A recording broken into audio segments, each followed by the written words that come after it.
Sa wakas, nakahawak ulit ng baboy si Boss Kulot dito mga kapatid. Tara panoorin nyo mabuti to. At baka kinakalawang na si Boss Kulot dito. Tara panoorin natin. Tinatanggal na yung tampalin mga kapatid. At natanggal na ni Boss Kulot yan mga kapatid. Susunod naman dyan ni Kulot yung pork tenderloin. Yan, tignan nyo maghiwa niya si Kulot. Napaka-smooth lang yan ha.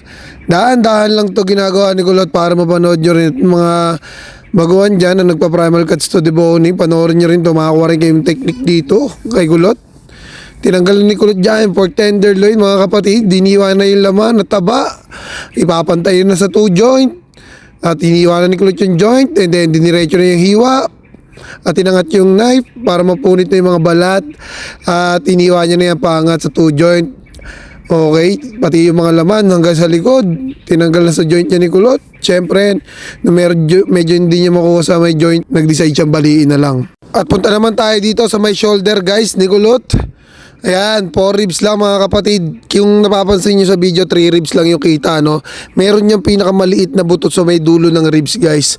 So, in-not count nyo na lang yun para laging 3 ribs lang yung makikita nyo. Okay, yung malalaking 3 butong yan, hiwain nyo na agad dyan. Ganun lang para matanggalan natin itong shoulder na to. Kung napapansin nyo yung soft bone ng shoulder natin, 4. Pero yung nakikita nyo ribs, 3 lang mga kapatid. Okay, kasi nakatago yung pinakamaliit na buto dyan. Kaya, yon tip ko lang sa inyo, laging 3 ribs lang yung bilang nyo. Yung malalaki lang bilangin nyo, no? Okay, tapos na tayo dito sa may primal cuts natin. Punta naman tayo sa deboning dito ni Kulot. Tingnan natin mabuti. Tinanggal na rito yung patahind. Ganyan lang magpatanggal ng patahind si Kulot. Napaka-basic. Okay, tapos na agad sa patahind. Punta naman tayo sa may pigtail, mga kapatid. At inikot na ni Kulot yan at hiniwa niya na agad sa may joint mga kapatid. Kabisado na rin talaga ni Kulot yung gagawin dito. Kaya basic na lang sa kanya to. Sinundan niya yung mga buto sa gilid at ganoon din dito sa kabila. At tanggal na agad natin dito yung pigtail natin mga kapatid. Talagang ganyan. Mahusay na rin talaga si Kulot. Punta naman tayo sa may first layer ng ham leg natin mga kapatid. Inikot na ni Kulot yan. Hiniwa agad. Ganun lang kabilis. Pagkabisado mo na talaga yung first layer, napaka-basic na lang talagang kunin sa'yo nitong bias na to mga kapatid. Siyempre yung knife mo lang dyan, ididikit mo lang sa may bias para hiwain mo lang lahat ng laman na nakadikit doon. Ano? Tip lang yung gamit, siyempre. Tulad ng ginagawa dito ni Boss Kulot. At inangat niya na yung bias, hiniwa yung mga laman sa ilalim at hiniwa niya na yung paikot sa may bias natin. Siyempre hindi niya sinama yung kneecap. Okay, para yung ham leg natin walang buto, no? Kasi yan, purpose talaga yan. Kailangan di kasama yung kneecap guys pag magdidibon kayo ng ham leg. Okay, kailangan kasama sa bias yun para wala talagang buto yung ham leg natin. Okay, kaya nga tayo nagde-deboning. Dito naman tayo sa may pork ribs. Natanggal na agad ni Kulot yan at napakaswerte na makakabili talaga ng pork ribs natin dyan, malaman na malaman. Hiniwa na ni Kulot dyan yung mga taba. Punta naman tayo sa may exciting part guys. Ang nakabili ng pork ribs natin dito ngayon guys, si Sir Richard. Yan, idol yan si Sir Richard. At congrats sa'yo sir, alam mo na yon. Hiniwa na ni Kulot dyan sa may joint syempre. At hiniwa niya na yung babaw ng shoulder dyan. Shoulder blade syempre, inangat niya yung mga soft tissue dyan. Pagka nangat niya yung soft tissue dyan, hiniwa niya yung sa gitna guys. Kapag hiwa ni Kulot niyan, inangat niya na yung mga laman para matanggal yung mga soft tissue na nakadikit doon. Dahil pag inangat mo na yun, magiging malinis na yung shoulder blade natin dyan mga kapatid. Ganito magtanggal ng shoulder blade si Kulot dito. Hiniwa niya yung mga laman dito sa gilid ng shoulder blade. At dito rin sa kabila ay hihiwain niya rin yan. Inikot niya muna yung kasim bago niya hiwain.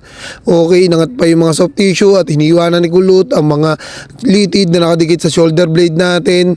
At inikutan niya ng hiwayan hanggang sa ilalim ng shoulder blade. Yun, pinakitaan pa tayo ng bagong technique ni Kulot para mas madali niya mahiwa yung mga laman sa ilalim ng shoulder blade. Hinatak na agad ni Kulot yan. Tingnan natin kung mahatak yan ng mabilisan at medyo may kumapit pang mga litid.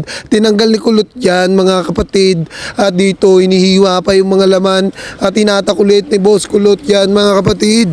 At malapit na matanggal ni Boss Kulot yan. Tingnan pa natin.